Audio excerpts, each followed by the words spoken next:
about to listen to the Dr. Daliah Show. Sassy, stimulating medical talk radio. Any medical advice Dr. Daliah Wax gives on her show should not be substituted for an actual visit to your medical provider. And now, here's Dr. Daliah.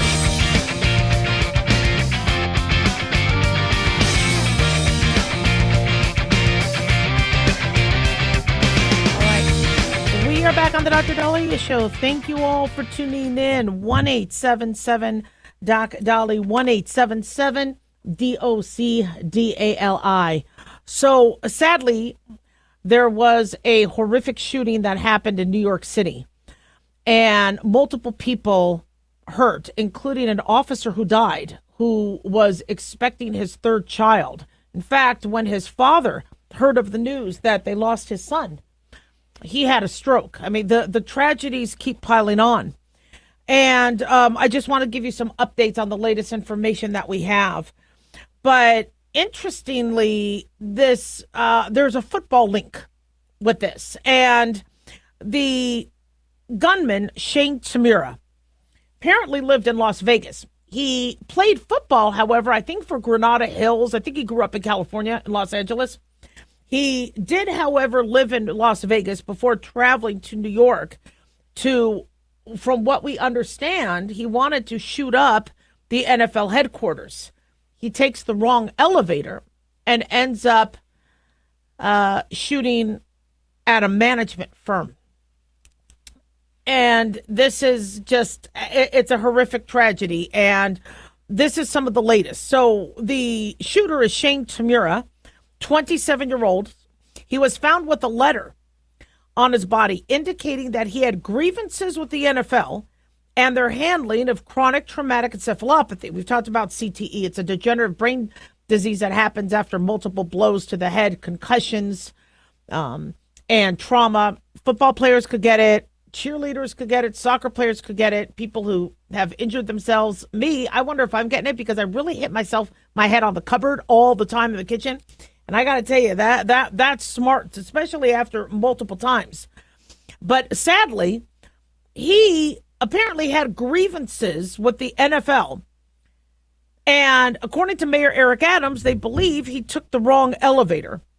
He wanted to go up to NFL headquarters. Instead, he went to Rudin Management. That's where he carried out additional shootings and took the lives of multiple employees. He traveled from Las Vegas in a black BMW going through Colorado on July 26th, making it to New Jersey and Manhattan. He was carrying, I think, an M4 rifle, from what we understand, just walking in with it. You see in broad daylight. He is walking around with the weapon in New York, just walking into the building. He ends up killing 4 people, including an off-duty police officer. And then he turns the gun on himself. This all occurred on the 33rd floor. And, to cite, apparently in his suicide note, he talks about chronic traumatic encephalopathy. He shoots a guard at the security desk, another man in the lobby. And it's just frightening to think that this could happen. In terms of, the aftermath of this, the victims we're starting to learn more of. And when you look at, and I apologize, my computer is slow. Darul Islam, 36 years old, was the New York Police Department NYPD officer who was assigned to a Bronx precinct, had been on the job for only 3.5 years. But interestingly, he was off duty at the time. And he is the father of 2 children with 1 on the way. We're now being told that his father has sustained a stroke as a result of hearing the news. So unfortunately, we're learning more and more about the victims. But when you see the thought process of somebody who is upset about chronic traumatic encephalopathy, and again, this guy was not mentally stable. So don't try to use your logic to figure out what the hell was going on in his head. But he transverses the United States to go to the NFL headquarters, allegedly, to shoot it up because he is concerned that the NFL is not doing enough for football players and their risk of chronic traumatic brain injury and then the encephalopathy and issues of the brain that can follow multiple concussions. That's a reason to kill. That's a reason to trek across a country. And what we learn a lot about mental illness, but we will never completely understand what goes through the mind. We might pretend we do in psychology or in family medicine. We might pretend we do. But this person felt that, allegedly, that this was a cause worth dying for other people dying. And I don't know if he just wanted to fight for a cause. I don't know if he felt like he sustained injuries in football and he wants to blame somebody, and he doesn't want to blame the other players or his family who might have encouraged football or whatever. He could blame people for. He decides to blame the NFL. Was he trying to shoot Roger Goodell? What was he thinking? What was he doing? And so we'll get a little bit more information, but he takes the wrong elevator. It protects the NFL crew, staff, but it doesn't, unfortunately, it affected those in Reed management. And to think that you have people on this earth that will be coming up, because whenever we try to prevent crime, we put our resources where the money is. And we end up relaxing where you don't want to think I'm going to a movie, so I should be safe. I'm going to the mall, so I should be safe. Look at how, was it James Holmes who shot up the Aurora, Colorado movie theater with the Batman premiere decades ago? You would think you were doing Trainwreck. There was somebody that decided to shoot some women in the movie of when they were watching the movie Trainwreck. You have individuals that may obsess on something that you would think is not obsess worthy, but they do. They make it their cause. It's rare, but unfortunately, we don't want any of these people existing to the point where they could do their crime.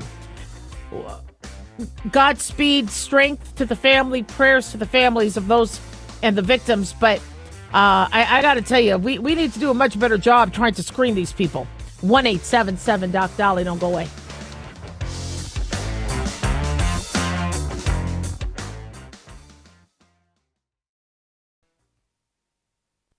Dr. Daliah here. Are you tired, burned out, gaining weight, succumbing to the daily pressures of life? Well, how's your dopamine doing?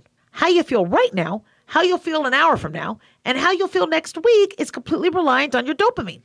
Our daily motivation and willingness to push through challenges depends on the intricate chemical process dopamine provides. Christian Kalikas and I created Deploying Dopamine, a book that tells you what dopamine is, when it dysfunctions, and how to successfully deploy it when needed. Find Deploying Dopamine on Amazon today. Check it out. Carl Amari here to tell you about our newest website for old-time radio lovers. It's 100radioshows.com. At this site, there are 5 old-time radio shows waiting for you to download free as our gift to you, and be sure to browse the additional 700 old-time radio shows available to you for 70% off by using the promo code RADIO at checkout. This is a limited-time offer, so log on to 100radioshows.com. That's 100radioshows.com. Hi, it's Mark Falter, host of the Financial Fitness Show. I strongly believe that no one should ever pay 1 penny more in taxes than they are legally obligated. Unfortunately, for most hardworking Americans, this just isn't the case. Why? Because most people spend more time planning next weekend's getaway than trying to ensure they're going to pay less in taxes. My financial fitness team has put together some materials that I know are going to help you. It's the Tax Savings Kit. Tax Savings Kit includes 3 things: free tax analysis, top 10 ways to pay less in taxes, and an investor's guide to taxes. Now, how do you get it? Simple. 866-764-2635. Again, 866-764-2635. I'm Mark Falter. This is Financial Fitness, making personal finance profitable.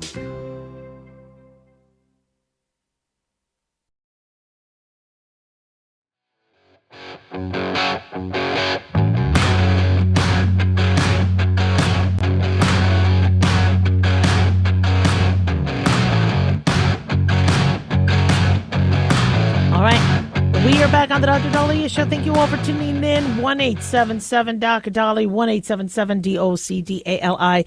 Big thanks to Talk Media Network for making the show happen. Big thanks to Daniel, our producer, and big thanks to you all for tuning in. We really do appreciate it. Don't forget to follow us on Twitter or X at Dr. Daliah, Facebook, The Dr. Daliah Show, and on YouTube, click like and subscribe. So this is fascinating. The Environmental Protection Agency Administrator Lee Zeldin is going to rescind the Obama administration's era endangerment declaration in the, quote, largest deregulatory action in the history of America. Now, Lee Zeldin basically wants to look at the EPA's prior declaration of greenhouse gases like carbon monoxide and methane endangering human lives. But even though he wants less pollution, and we do not want carbon monoxide or methane exposure to the degree that it can be, his EPA, shall we say, the regulatory actions put in by Obama, if those could be reversed, that allows, shall we say, more wiggle room to go after what exactly is hurting us. And maybe not what one issue we've had, and I apologize if I'm not wording this as eloquently, is we've had so many policies and so many bills saying climate change, climate change. This is what the EPA said. We have to spend money on this and this and this and this. Meanwhile, where's the science behind it? We're anti-pollution. We don't want to hurt our coral reefs. We don't want to deforest any more than we have to. But what was the science behind what was Obama administration era? What was the science behind that? And while RFK Jr. is reviewing some of the science behind what HHS or CDC has been promoting and regulating, the EPA is going to do the same. So Lee Zeldin joined the Ruthless podcast to break the news that the EPA is going to remove that declaration that insisted greenhouse gases like carbon monoxide and methane endanger human lives. He says this will drive a, quote, dagger into the heart of climate change religion. He said a lot of people out there are listening. They might not know what the endangerment finding is. If you ask congressional Democrats to describe what it is, the left would say it means that carbon dioxide is a pollutant. Carbon dioxide is an endangerment to human health. They might say methane is a pollutant. Methane is an endangerment to human health. He said that's an oversimplified and inaccurate way to describe it. Now, we need carbon dioxide. We breathe out carbon dioxide, but carbon dioxide, there have been studies showing that some of the changes we've made is affecting our oxygen production because of what we need in terms of carbon dioxide. We have a balance. We don't want too much carbon dioxide, but if you understand the biology of things, plants need carbon dioxide. Plants need to take some of what plants will help us recycle, which is why I'm very pro-plant. I like plants. I understand in Vegas we had to rip out a lot because of the water. So a bunch of us have no grass, very few plants because they're trying to save water. Meanwhile, we have tens of thousands of people moving in, to our city, flushing toilets, but we can't keep our greenery. I'm really pro-green in terms of I love plants. And I think what the plants do to our air and how they clean up a lot of our pollutants is crucial. We just need to make sure we still have ample amounts of that. But according to Lee Zeldin, he said most Americans care about the environment. We want clean air, land, and water. Conservatives love the environment. They want to be good stewards of the environment. There are people who then, in the name of climate change, are willing to bankrupt the country. He said in the name of environmental justice, they will get tens of billions of dollars appropriated to their friends rather than actually remediating environmental issues. He's not wrong on that. And he said that Democrats engineered that endangerment finding, which allowed them to now put regulations on vehicles, airplanes, stationary sources, according to Fox News and other things, to, quote, basically regulate out of existence many segments of the American economy. It cost Americans a lot of money. And he said that if he repeals this, quote, endangerment finding, it'll be the largest deregulatory action in the history of America. He said, so it's kind of a big deal. Now, although many people are concerned, well, what does that mean? If there's no regulation, are people going to be now littering the streets like Griffith Park? When I was little, there'd be a lot of litter, and now, no, you're not allowed to litter. You're not allowed to, I think that there are ways to protect the environment without doing pseudoscience. All right. If a company, we do need to have regulations of parts per billion of certain particulate matters, the PM 2.5s. We should have regulations to that. But this blanket statement that carbon monoxide and carbon dioxide now we are hazardous for your health. You're around carbon monoxide. Your furnace produces it. We don't want you to get carbon monoxide poisoning. We want you to have a carbon monoxide monitor. We want to make sure you don't have generators inside the house without there being any ventilation. But these are chemicals and things that are used and sometimes necessary. Combustion byproducts are carbon monoxide. And so saying, well, that's why we have to go all electric.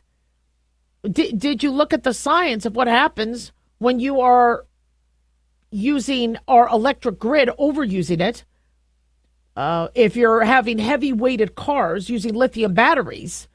My issue with any of the climate change discussion is you make one statement which is generalized, oversimplified, saying, well, we need to protect the environment. All right, I get that. I'm for that.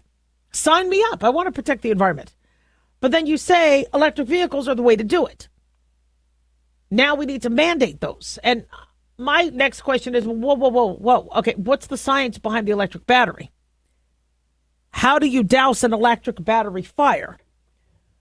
Did the Pacific Palisades fires with electric vehicles in many of these individuals' garages, making these homes inextinguishable, did those fires help the environment?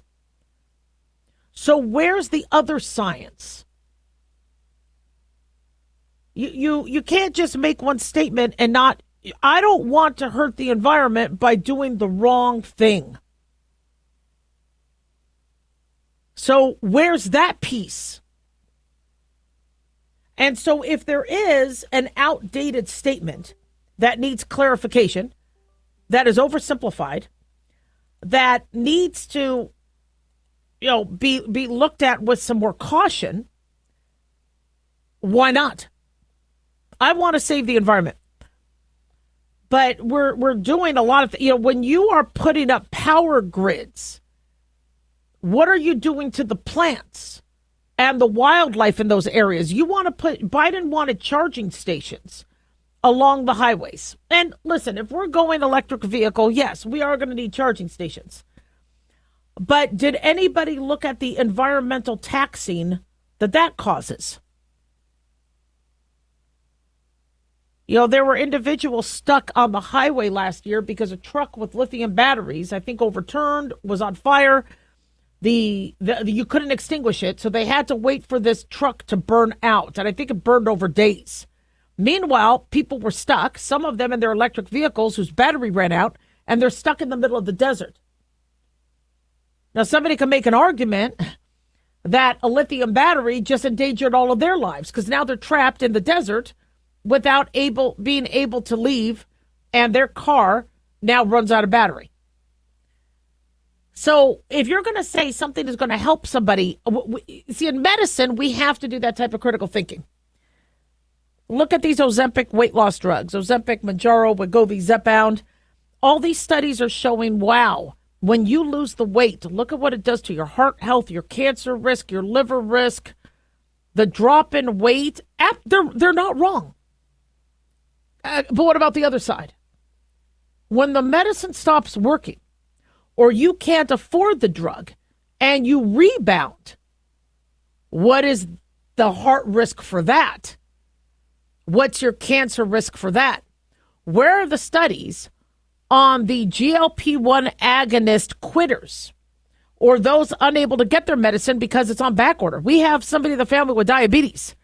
He has to wait and wait for that prescription to finally be available because the pharmacy says, sorry, we usually don't have it on the weekends. Call back during the week when we get more supply.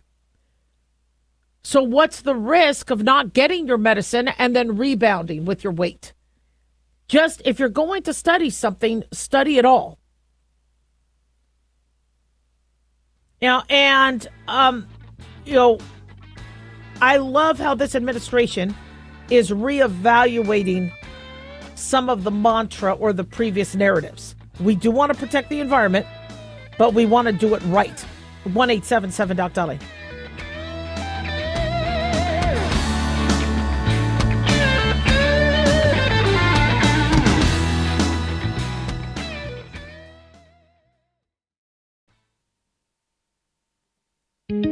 Looking for a gift that can actually help secure someone's future? It's Mark Falter's new book, Common Sense Income Strategies. It makes the perfect gift for that special someone in your life. Mark has helped thousands of hardworking Americans secure their financial future by using time-tested strategies that continue to create wealth, whether the market is up or down. Strategies that will make perfect sense once you take the time to read this powerful book. Common Sense Income Strategies brings to you what Mark has been teaching in person and talking about on the radio for decades. You've worked too long and too hard not to see the fruits of your labor. To learn how to receive your free copy, call 866-764-2635. That's 866-764-2635. Secure your future with Common Sense Income Strategies by Mark Falter. Again, to learn how to receive your free copy, call 866-764-2635. That's 866-764-2635.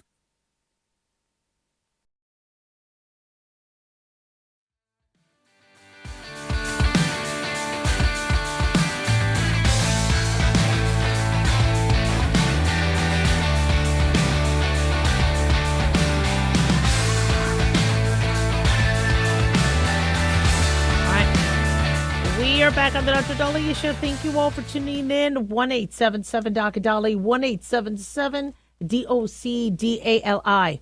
So usually I post tarantula pictures. There's a lot of tarantulas that live near my house. Lucky me. I don't mind them. It's funny. Of all the bugs and spiders, I like tarantulas. They are creepy. They're hairy. And they are pretty scary. But compared to black widows, compared to scorpions, which I've had in the house, I'll take a tarantula any day. Now, usually tarantulas go on their march, roughly fall time, September, October. And I posted some pictures of some of the tarantulas near my house in the desert, because I live near the desert, up against the mountains. Or near the mountains. We couldn't afford a house that's right up against a mountain. Those are the fancy homes, but we're near. Okay, the foothills. So I posted them on my Twitter, X, and Facebook. But usually October is when they go on the march, perfect for Halloween season. Yet we're being told that thousands of giant tarantulas, thousands, are set to emerge from the ground starting next month. And wildlife officials are warning people in California, Colorado, Kansas, New Mexico, and Texas that they're going to see this march from August through October. Now, I usually, because, again, I live in a hot area, we don't really see them till more October-ish, but be prepared. These things could be the size of a softball. And they will walk, cross, and eat whatever they could eat. I think they like crickets, etc. And they march in dozens. They also are a little randy, amorous. And this is when they like to party. When the night cools down, they come out. And it's interesting, they cover up their little holes. I think I've shown this on some of the videos I've posted before. I'll try to find some of my videos. And you won't even notice during the day. They hide behind rocks there. And then my son had shown me, it's once you see it, you can't unsee it. And now I could spot a tarantula hole, I don't want to say a mile away, but multiple feet away. And sometimes they'll actually move a rock near their hole so nobody notices it. Because if somebody sees a hole, there's a kid or someone that'll always just throw dirt in it or cover up the hole. We don't want that. We want that tarantula to be able to go out and do. I do. I want the tarantula to go about and do its thing. But late summer rains seem to attract these tarantulas. So if you live in an area that gets a little bit of monsoon, they're going to like that. So tarantulas are very, very interesting. They're called the desert tarantula, which I see very commonly, are the Aphonopelma iodeus. They could get up to 4 inches in length. They're hairy. Now, females appear to be lighter than the males. So when you have these all black, darker brown versus some of the lighter ones, I will never pick up a tarantula to see if they're a lady or not. But sometimes you can tell from the outside.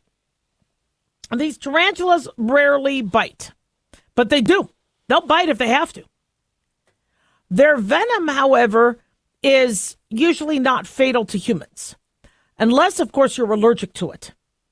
I know when I was a kid, we had a teacher that let his tarantula walk all over us, and they said it won't bite.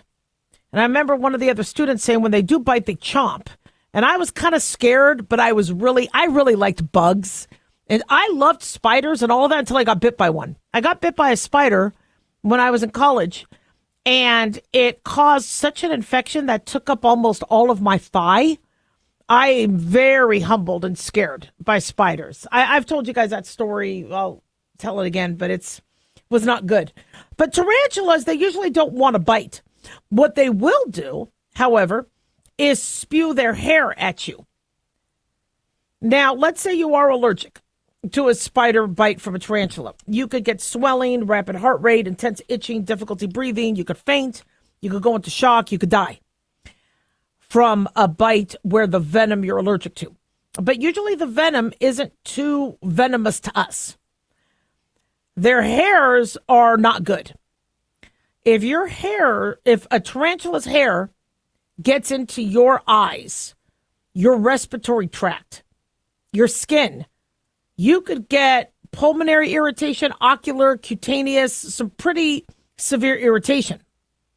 So if you are near a tarantula and you think some of its hairs got shot at you, wash them off immediately with soap and water. If you got bit by a tarantula, wash it off. Some sources suggest using tape to detach the hairs. Do not lick them off. Do not suck a tarantula spider bite. It's interesting that I don't know where movies came up with that, where you see in the movies where people will suck the venom from a snake or suck no, don't be doing that. Just clean it off and have a medical provider take a look at you. But I got to tell you, the desert, I live in the desert, and I used to hate living in the desert because we left California when I was little because my parents couldn't afford to live there, and I really miss the ocean and all that. But I got to tell you, when you do study the desert, the amount of animals, you might not be seeing beautiful deer, little doe-eyed little deer, or, beautiful little squirrels, but I got to tell you, the bunny rabbits, we do get some squirrels, I guess. The snakes, we got a lot of benign snakes. You don't want to touch a rattler. The rattlers are pretty bad, but we get a lot of gopher snakes and garden snakes, and there's a variety of snakes that'll just cross your sidewalk, just cross your path. If it's got a place to go, it's going to go. And one thing about living in Southern Nevada is we invaded their homes. I've been living in Southern Nevada now since the 80s, off and on. I went to UCLA for my last year of medical school, did training, but for the most part, I've been in Nevada. And what was desert with coyotes, snakes, and all that is now, under desert communities and schools and parks. But these animals, even though they might have gotten pushed away, they're still hungry. There's a lot of owls where I live. And these owls will pick up your cats, pick up your dogs. They don't care that there's a housing development and there's a homeowners association. I'm scared of our homeowners association. My homeowners association is always up my retroperitoneum. every day. But these owls, they don't care. In fact, they have nests on top of people's homes. They perch there. You hear them. I've posted some of those videos. And then they'll go and they'll find your animals. One sits in a tree that's behind my house in a park and watches my backyard because my cats and dogs go into the backyard. It's frightening. And then I have to yell at the owl to get away, and I have to yell at the animals to get their tushies back inside the house. So, amazing animals. As much as people, bats, oh my gosh. There are bats all over my neighborhood. Don't worry, I'm not selling my home anytime soon, so don't. But bats I don't like because of the rabies risk. You never know if any of them could have rabies until you might hear later in the news or the health department. So, but bats fly around. I was walking the dog and there was a woman screaming, running down my street, run, run. And I'm like, why, a shooter? She's like, bats. And she's trying to cover her head and she's running down the middle of the street. And I'm like, it's okay. They won't bite you if you don't bug the bat won't bug you. She's like, there's bats. Aren't you scared? No. I've been in caves where there's bats, but I got to tell you, if you get scratched or bit by one, you could get rabies. Anyway, if you do see any tarantulas, post your pictures. I just love them. And they're so cool and they're creepy crawly. Just don't touch them. Don't kiss them. Don't pet them. 1-877-DOC-DALIAH.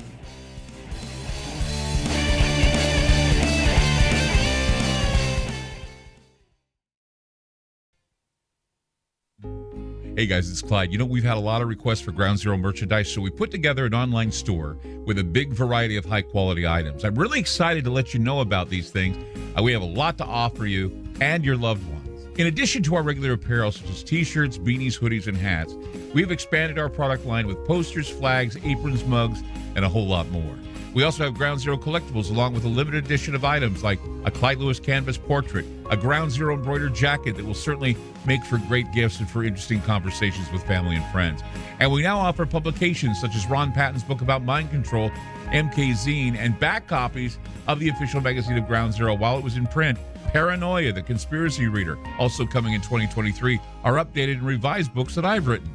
There's a secure and easy-to-use shopping cart for your purchases. So shop today at our official store by going to groundzeromerch.com. Again, that's groundzeromerch.com.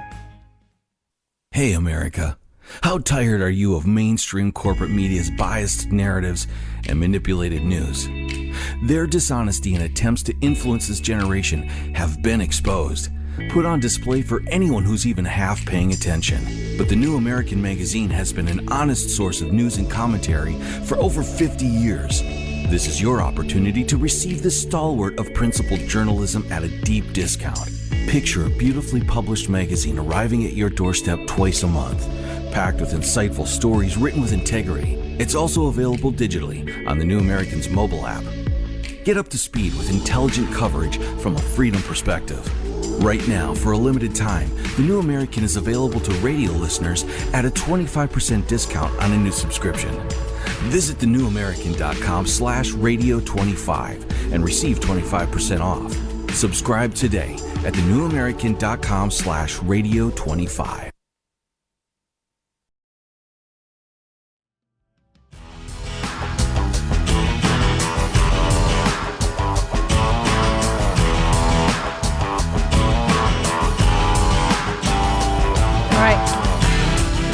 On the Dr. Daliah Show. Thank you all for tuning in. 1-877-DOC-DALIAH, 1-877-DOC-DALI.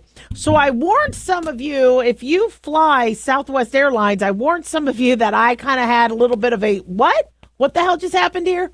Many of you have been traveling over the summer. I've been traveling a lot more now for work. And there's some changes to some of these airlines. And for those of you who fly Southwest, which is a really, really big airline, you know, for the Southwest, because I use Southwest, no pun intended. You're noticing that your bags, you're being charged for your bags. JetBlue, these airlines are done with the freebies. Even though they didn't feel like freebies, you're spending a lot of money on your tickets. But as it pertains to checked bags, getting your seats, it's ridiculous.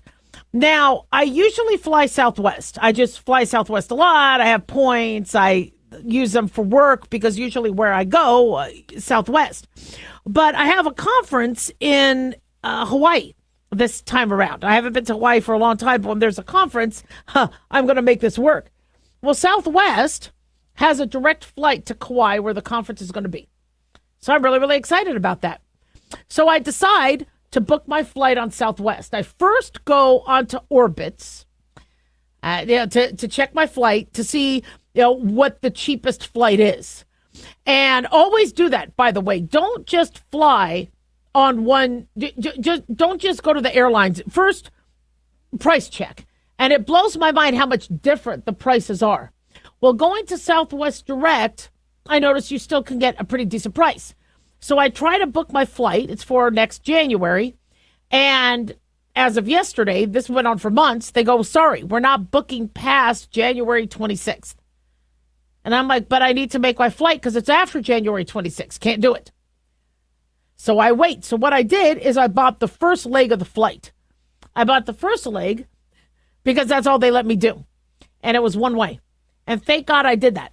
Now, everybody says always buy round trip. Don't buy the legs separately. But I notice that the rates are going up. In fact, my ticket for that one leg is already $115 more if I didn't buy it early. So rule number one is try to buy your ticket early. And if they say they could only allow you to book up to a certain date, get even that one leg, but get it early. Luckily with Southwest, you could get refundable, or you could use your points or credits for another flight. If it's an airline you don't usually use, now you're stuck because you definitely don't want to buy a ticket that you can't sell back or refund. But if it is refundable, which I've started to do, I've started to buy refundable tickets and then change them if it looks like I could get a cheaper rate. And so I've started to do that, and it's actually saved me money. Now, Southwest, the problem I had is on a recent trip, they all of a sudden started to charge me for a bag. I think JetBlue did the same thing. I'm like, wait a second. It didn't say that when I booked. They go, yeah, but if you made a change past a certain date, we're charging. So Southwest is now charging for bags. Unless you buy their extra preferred seat for an extra $50 or whatever at the time of booking, you're going to have to pay $35 a bag. For a second bag, $45. So one thing that you could do in that respect is going back a step. Whenever I book for the family, to make the confirmation number easier, I just book us all at the same time. Well, you don't necessarily benefit from that. So if you separate your flight, one, you could pay for the early boarding if you need it. Because if you try to do early boarding, Southwest makes you buy it for the whole family. But if you separate the family in terms of confirmation numbers, but you're all on the same flight, although sometimes it's nice for me not to fly with the family. But, they want to fly with me, so I got to be on the same plane as them. But if you separate the flight, now you have that leeway where you could board first. Southwest is changing things where now there's assigned seats. But one of my legs is still of the board of one of my legs. One of the legs of the flight is still that boarding where you just get on and you race to pick your seat. So if you could have one family member early board, now they could save the seats for that row. Everybody else gets on and you just save the money rather than paying that extra. Now, Southwest and a lot of these other airlines found that people want to pay for more legroom. They'll do it. They'll pay for more legroom. They'll pay for business class. They'll pay for first class. I am blown away at how I always see first class full of these various flights. First class is like really expensive. Either everybody's rich or they know how to get bumped up or they pretend they're on their honeymoon. I don't know how they're doing it. But Southwest is now doing something similar where you could pay extra for legroom. Well, that's kind of a lot of money. And so now that they have assigned seats, you pick your seat, but then if you want another seat, they might charge you an extra $100-some. So what I decided to do for this flight is if you do that step up where you get 2 free bags, well, that's great. You can only have one person in your party do that, get your 2 free bags. And now for the rest of the people in your party, you don't necessarily have to pay for their luggage. Now, I'm sure if Southwest hears me talk about that, they're going to now change the rules.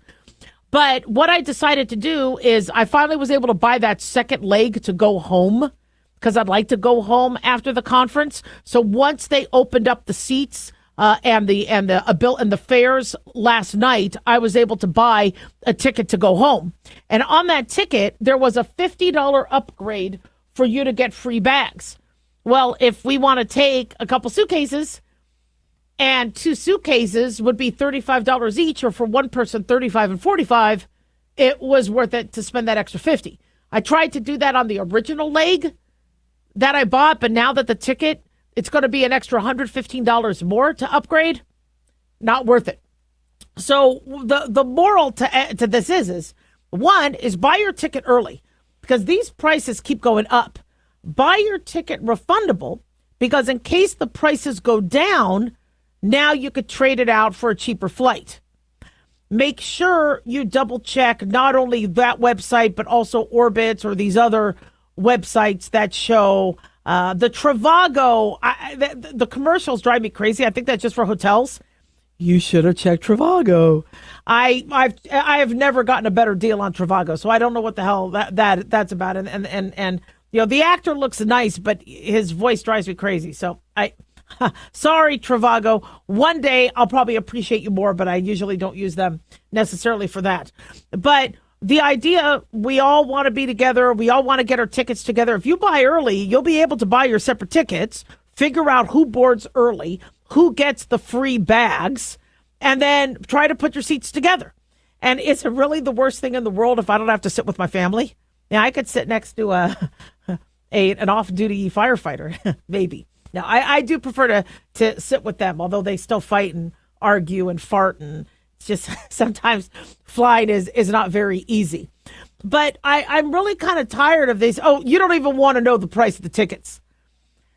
I remember years ago, I had to go to a conference, and the ticket was $400 round trip to go to Hawaii. And we were stressing on that. Now, we're looking at about $900 round trip, whether it's Hawaiian Airlines, whether it's Southwest. $900 for coach. It's ridiculous. And I know somebody can say, well, then Dr. Daliah, walk to Hawaii. Boo-hoo. Yeah, it's going to cost money.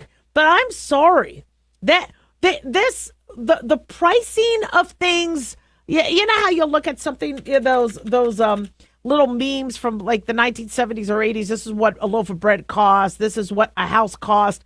I'm sorry. I think these airlines either are losing money or they're trying to get whatever money they can fast. And they are really adding fees that don't need to be added. So like I said, maybe split the family up with your purchasing, do your price checking, do your research, but buy early. 1-877-DOC-DOLLY. Don't go away.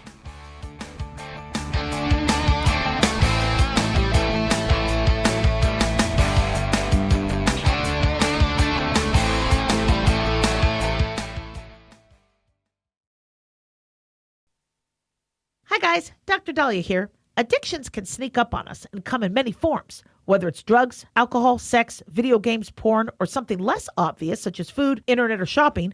Addiction can seem innocent at first and then evolve into an insurmountable evil. In our book, Addiction Basics, Caitlin Kalikas and I dive into the common addictions and provide tips for identifying and preventing these before they sneak in and take over our lives. Addiction Basics can be found on Amazon or my website, drdaliah.com. Check it out. Increase fuel economy up to 7.9% with Hot Shot's Secret Gasoline Extreme, the solution to maximize your engine's performance and fuel economy. Whether you're driving a sports car or a daily commuter, Gasoline Extreme is specially formulated with PEA to deep clean. Don't settle for an average driving experience. Upgrade to Hot Shot's Secret Gasoline Extreme and go further on each tank. Order now on Amazon or HotShotSecret.com. Hot Shot Secret, powered by science.